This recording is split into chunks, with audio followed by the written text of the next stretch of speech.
Good morning, 12th T. Today in your accountancy, I am going to cover with your project work, project report file बेटे जो आपने CBSE board के लिए बनानी है। ये बेसिकली आपकी DK गोयल बुक की पार्ट बी के बैक में ये प्रोजेक्ट वर्क दे रखा है। आप इसके ऊपर आइए और मेरे वीडियो के लेक्चर को ध्यान से सुनिएगा। आप देखिए बेटे, आपने आपकी जो प्रोजेक्ट फाइल है उसके इंडेक्स में आपने 3 टॉपिक लिखने हैं। ये वो 3 टॉपिक है। ये पहला टॉपिक है कॉम्प्रिहेंसिव प्रोजेक्ट। मेरी बात को ध्यान से सुनना। कॉम्प्रिहेंसिव प्रोजेक्ट वो प्रोजेक्ट है जो हमने क्लास 11th में बनाया था और ये 2 प्रोजेक्ट क्लास 12th के कंटिन्यू करके इसके आगे हमने जोड़ने हैं। अगर तो आपके पास क्लास 11th का प्रोजेक्ट है, वेल एंड गुड, आप उसने हमने आपको बताया था कि आपको वो संभाल के रखना है, क्योंकि हमने +2 में ये चीज़ें इसमें अटैच करनी है, वो हम अब अटैच करेंगे। अगर आपके पास ये प्रोजेक्ट पड़ा है जो होना चाहिए, तो आप इन दोनों की डिटेल्स को इसमें अटैच करेंगे। और अगर आपके पास वो प्रोजेक्ट नहीं पड़ा है तो इन दैट ऑड केस आप इस प्रोजेक्ट से रिलेटेड नया project from the coming video बनाएंगे। ये इंडेक्स है कॉम्प्रिहेंसिव प्रोजेक्ट। ये क्या था? कॉम्प्रिहेंसिव प्रोजेक्ट एक प्रॉब्लम के ऊपर बेस्ड आप journal, trading account, profit and loss account, balance sheet और ट्रायल बैलेंस आप बनाते थे। उसके बिहाफ पे आप बेसिकली अपने कमेंट्स लिखते थे। वो कॉम्प्रिहेंसिव प्रोजेक्ट था, क्लास 11 में आपने बनाया था। स्पेसिफिक प्रोजेक्ट 1, स्पेसिफिक प्रोजेक्ट 2, ये आपने +2 में, अब ये बेसिकली आप समझ लो रेशियो एनालिसिस चैप्टर 5 पे बेस्ड है। ये cash flow statement chapter number 6 पे बेस्ड है। अभी तक ये दोनों हुए नहीं है। You get ready for the things, क्योंकि रेशियो आपका मैं अब लेक्चर से शुरू कर दूंगा। आप रेशियो और कैश फ्लो के ये 2 प्रोडक्ट बना के इसमें अटैच करेंगे। कैसे? देखिए बेटे, सबसे पहले ना ये guidelines for the project work in accountancy है कि आपकी जो प्रोजेक्ट फाइल है वो दीज मैनी मार्क्स की है। आपका CBSE बोर्ड से रिलेटेड प्रैक्टिकल एग्जामिनेशन जिस दिन हो रहा होगा, वो प्रैक्टिकल एग्जामिनेशन आपका रिटन टेस्ट लिया जाएगा 12 नंबर का और आपका वाइवा 4 नंबर का होगा। एक्चुअली में है क्या, ये जो 12 नंबर का रिटन टेस्ट है और जो ये 4 नंबर का वाइवा है, ये तभी आप एप्लीकेबल है, तभी पॉसिबल है, तभी आप कैपेबल होते हैं अगर आपके पास ये फाइल होगी। अगर फाइल है तो आप ये दोनों चीज़ों के लिए एप्लीकेबल हैं, आप इसको अटेम्प्ट कर सकते हैं। अगर आपके पास ये फाइल नहीं है, ये दोनों डिस्क्वालीफाइड हैं, आपको वापस भेज दिया जाएगा वहीं से वहीं। देखिएगा, इसके अंदर ये कुछ गाइडलाइंस दे रखी हैं। आप इन गाइडलाइंस के against please have a look कि आपकी क्या गाइडलाइंस फॉर द एग्जाम दे रहा है। इसको जस्ट पढ़ लीजिएगा। रिटन टेस्ट कैसे होगा इसको जस्ट पढ़ लो। Will explain you out in this video lecture only. ये वाइवा होगा। वाइवा का मतलब है आपको पूरे अकाउंटेंसी के सिलेबस से कुछ भी पूछ सकता है, आपके प्रोजेक्ट से कुछ भी पूछ सकता है, एंड ऑल दिस थिंग। इन तीनों की डिटेल मैंने आपको यहाँ दी है कि बेसिकली कौन सी चीज़ कितने मार्क्स की है, कितना उसका वेटेज है। वो बात अलग है कि प्रोजेक्ट फाइल कैसे बनानी है, मैं इसकी डिटेल पे आपके पास आऊँगा। बेटे, मैं ये आपको नेक्स्ट पेज शो कर रहा हूँ, प्लीज़ ध्यान से सुनो। ये क्लास 11 की बुक का है।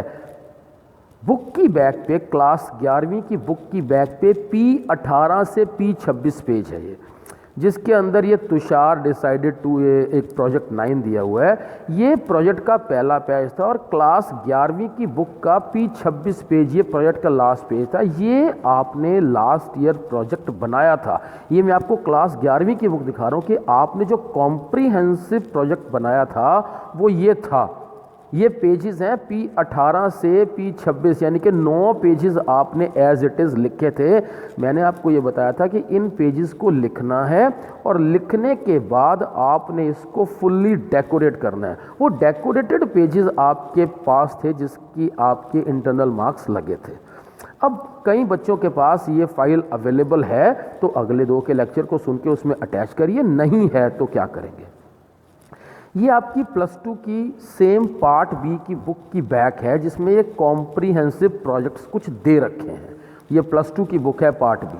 कॉम्प्रिहेंसिव प्रोजेक्ट में ये इलस्ट्रेशन 1 है जो आप क्या कर सकते हैं, ये प्रोजेक्ट स्टेटमेंट है। ये वही है मिस्टर तुषार, दोबारा से देखिए, ये वही मिस्टर तुषार जो अभी हम पीछे करके आए हैं। ये सारे का सारा एज इट इज़ आप पेजेस में दोबारा भी लिख सकते हैं अगर आपके पास बेसिकली क्लास 11वीं का प्रोजेक्ट नहीं है। तो ये क्वेश्चन है जो यहाँ तक है, क्वेश्चन के अंदर ये जो पहली चीज़ है ये +1 से रिलेटेड है, और ये जो प्रॉफिटेबिलिटी रेशियोज़ हैं और ये जो एक्सपेंशन ऑफ द बिजनेस से रिलेटेड करंट रेशियोज़ हैं, ये कमेंट्स आपके तभी पॉसिबल हैं जब आपने क्लास 12वीं की पार्ट बी बुक का चैप्टर 5 किया होगा।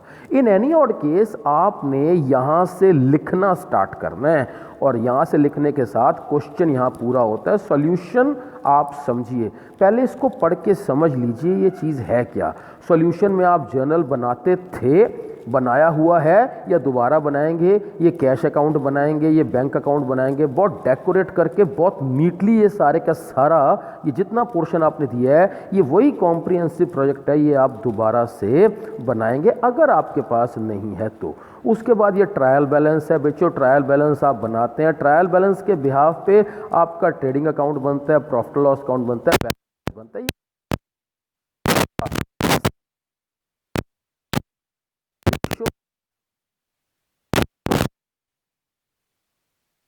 उसको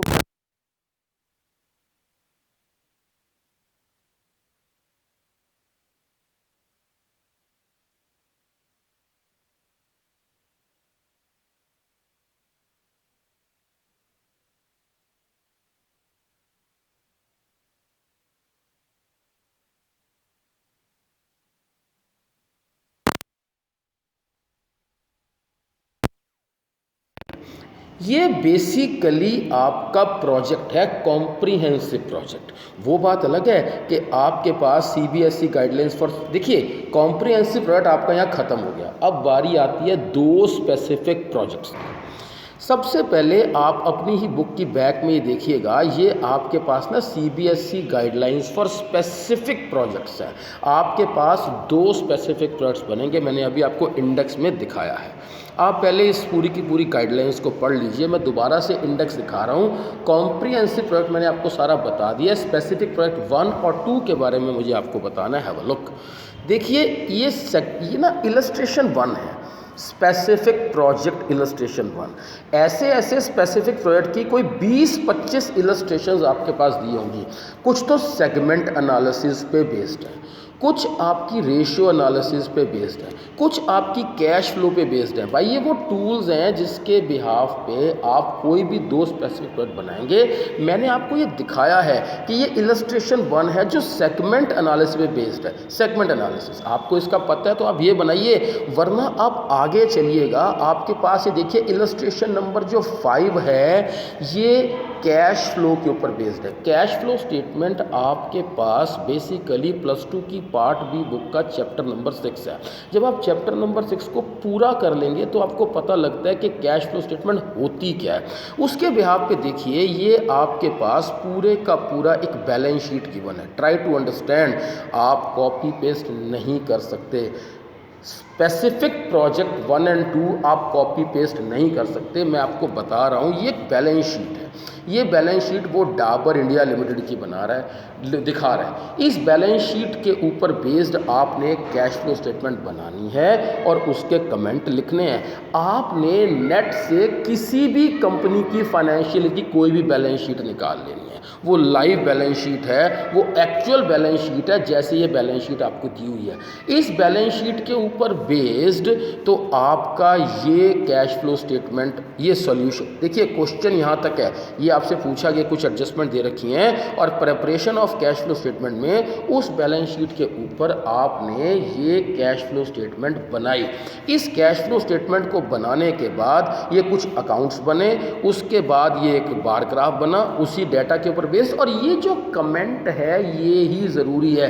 एक्चुअल प्रोजेक्ट ये कमेंट है कि जो आपने एक बैलेंस शीट के ऊपर एक कैश फ्लो स्टेटमेंट बना के डाटा को प्रेजेंट किया, उस कमेंट क्या कहता है कि कंपनी कितनी हेल्दी पोजीशन में है, कितनी हेल्दी पोजीशन में नहीं है, और आपकी क्या सजेशन है। ये मेन प्रोजेक्ट का कोर पार्ट है। ये तभी पॉसिबल है जब आप ये पूरे का पूरा डाटा स्क्रॉल करके रिप्रेजेंट कर लेंगे। बेटे ऐसे ऐसे आप आगे देखिए, स्पेसिफिक प्रोडक्ट की इलस्ट्रेशन 13 है जो अकाउंटिंग रेशियो पे बेस्ड है। ये लाइव डाटा है किसी भी कंपनी का। Try to understand specific project, कभी भी कॉपी पेस्ट नहीं करना। स्पेसिफिक प्रोजेक्ट, ये ईयर चल रहा है 2020-21, तो 20-21 का मतलब है आप इंटरनेट से कोई भी live data, live balance sheet किसी भी कंपनी का 2019-20 का निकालेंगे, 19-20 ही डेट होनी चाहिए, क्योंकि 19-20 की बैलेंस शीट या डाटा के बेस पे आप चाहे कैश फ्लो बनाएं, आप चाहे कुछ रेशियोज निकालें। बेटे ये रेशियो एनालिसिस के ऊपर बेस्ड प्रोजेक्ट है ऑन अकाउंटिंग रेशियो। ये पार्ट बी बुक का चैप्टर नंबर 5 है। ये कुछ रॉ डाटा है, ये डाटा कहता है ये रेवेन्यू फ्रॉम ऑपरेशन है। इसके ऊपर बेस्ड आपने ये अपना सोल्यूशन निकाला। आप ये आपका ऑब्जेक्टिव ऑफ द स्टडी है, और इसके ऊपर बेस्ड आप ये कुछ रेशियोज निकाल रहे हैं। ये कुछ रेशियोज निकालेंगे, तो रेशियोज निकालने के लिए ये लाइव रेशियोज हमने कैलकुलेट करी, एक्स की है, वाई की है, जेड की है, कोई भी रॉ डाटा से रेशियो कैलकुलेट करी। उस कैलकुलेटेड डाटा के ऊपर आपने अपना कंक्लूजन देना है कि भाई इस रेशियो से ये रिवील होता है कि कंपनी की फाइनेंशियल पोजीशन क्या है या क्या नहीं है। ऐसे ही बेटे रेशियो का एक और इलस्ट्रेशन है, इलस्ट्रेशन 14, सिर्फ दिखा रहा हूँ आपको, आपने वो नहीं बनाया तो ये बनाया। ये उसका रेशियो का लाइव डाटा है और ये नीचे उसका सोल्यूशन है। सोल्यूशन के बाद आपके पास ये सोल्यूशन है। सोल्यूशन के बाद ये नीचे देखिए बेटे, दोबारा से देखिएगा, इस पर्टिकुलर इलस्ट्रेशन 14 में ये एक डाटा है Shailaja limited for a particular year, और ये बेसिकली उसकी बैलेंस शीट है। Balance sheet is a basically part and party question है सारे का सारा।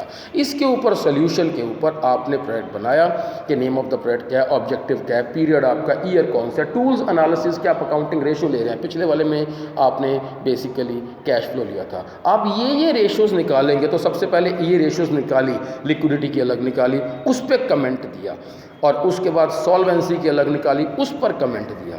ऐसे आपने एक्टिविटी रेशियोज निकाली, उस पर आपने ये कमेंट दिया। ऐसे ही आपने अलग अलग रेशियो निकाल के कंपनी के बारे में कंक्लूजन या अपने कमेंट दिए, कंपनी की कैसी पोजीशन है और कैसी नहीं है। ये बेटे कुछ एग्जाम्पल्स हैं कि एग्जामिनर इस प्रकार के क्वेश्चन पूछ लेता है, आपने इनके लिए प्रिपेयर होना है। देखिए ये 33 पेजेस की मैंने आपको PDF भेजी है, जिसके अंदर मैंने आपको कॉम्प्रिहेंसिव प्रोजेक्ट बताया क्या होता है, कहाँ से किया जा सकता है, चाहे क्लास 11वीं की बुक हो या 12वीं की बुक हो। स्पेसिफिक प्रोजेक्ट आपने 1 और 2 दोनों बनाने हैं, जो आपने क्लास 11वीं की प्रोजेक्ट के आगे जोड़ देने हैं। बच्चों आप क्या करेंगे, सारे पेजेस को पहले तैयार करके फुल्ली डेकोरेट करके अच्छे से सजा के मुझे दिखाएंगे। मेरे को चेक कराने के बाद, मेरे सिग्नेचर के बाद आप उसको स्पाइरल बाइंड करवाएंगे, और स्पाइरल बाइंड के बाद वो फाइल बनेगी। रोल नंबर ऑफ CBSE की आप जगह छोड़ देंगे, जब रोल नंबर आएगा तो वो लिखेंगे। प्लीज़ हैव अ लुक, इस लेक्चर को 2-3 बार सुनिएगा, और बार बार आप ये देखिएगा कि मैंने आपको ये जो इंडेक्स दिखाया है, इंडेक्स के अंदर बिल्कुल ये क्लियर लिखा हुआ है कि क्या स्पेसिफिक प्रोजेक्ट है, क्या कॉम्प्रिहेंसिव है, कौन सी चीज़ कहाँ से बनेगी। ये क्लास 11वीं के आगे कंटिन्यूड है, स्पेसिफिक प्रोजेक्ट 1 और 2। Please go through. आपके पास रेशियो और कैश फ्लो मैं स्टार्ट कर ही रहा हूँ, उससे पहले मैंने आपको गाइडलाइंस दे दी हैं ताकि आप रेडी रहें, और विदिन 20 डेज आपको ये मुझे प्रोजेक्ट बताना है। I will give you the specific dates. Goodbye बच्चों, गॉड ब्लेस।